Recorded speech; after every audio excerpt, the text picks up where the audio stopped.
பெரும் தெய்வங்களான புரட்சித் தலைவர் எம்ஜிஆர், தமிழர் குலசாமி, அம்மா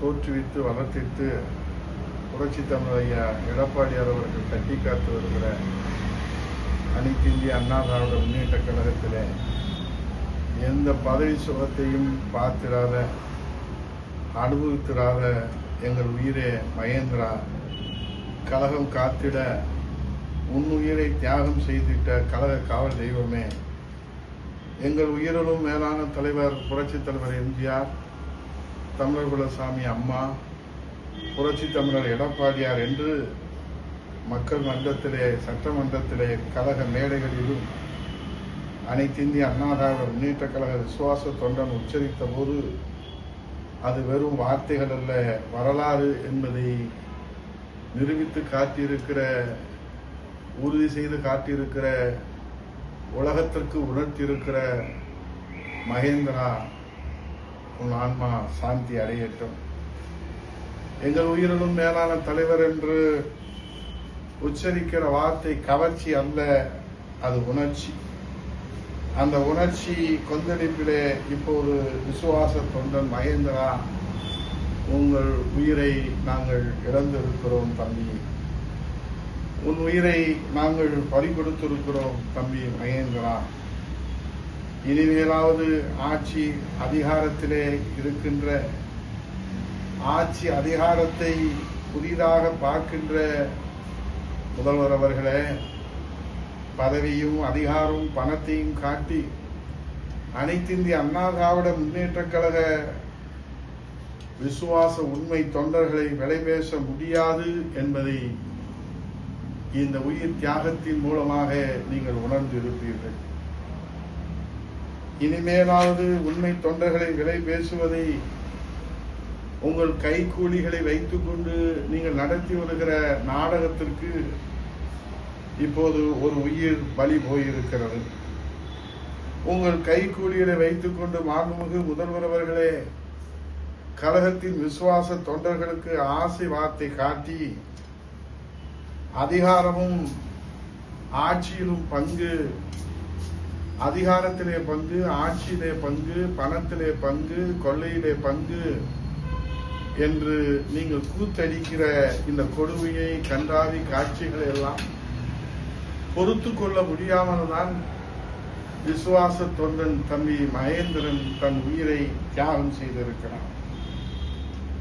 ஆட்சியும் அதிகாரமும் உங்களுக்கு எப்போதும் சொந்தமாக இருக்காது முதல்வர் அவர்களே. காலம் மாறும், காட்சிகள் மாறும், ஆட்சிகள் மாறும். மகேந்திரன் போன்ற கோடிக்கணக்கான விசுவாச தொண்டர்களை கொண்டிருக்கிற புரட்சி தமிழர் ஐயா எடப்பாடியார் தலைமையிலே மீண்டு எழுகிற காலம் வெகு தொலைவிலே இல்லை. ஆகவே கோடிக்கணக்கான மகேந்திரன் போன்ற விசுவாச தொண்டர்கள் கொதித்து எழுந்து உணர்ச்சி பெருக்கிலே என்ன நடக்கும் என்று எங்களால் சொல்ல முடியவில்லை.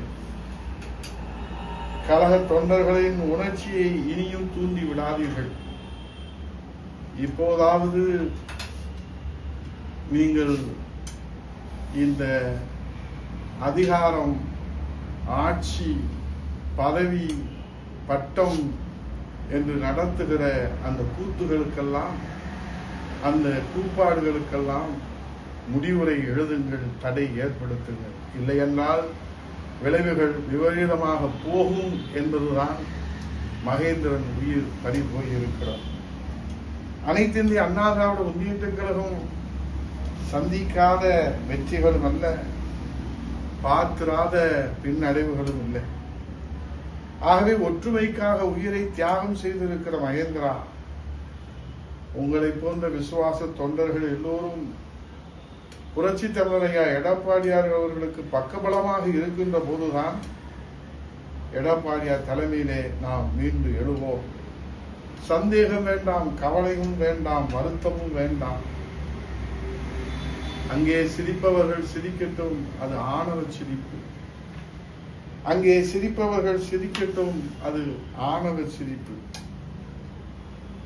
நல்ல தீர்ப்பை உலகம் சொல்லும் நாள் வரும்போது அன்று சிரிப்பது யார், அழுவது யார் தெரியும். அப்போது அங்கே சிரிப்பவர்கள் சிரிக்கட்டும், அது ஆணவ சிரிப்பு.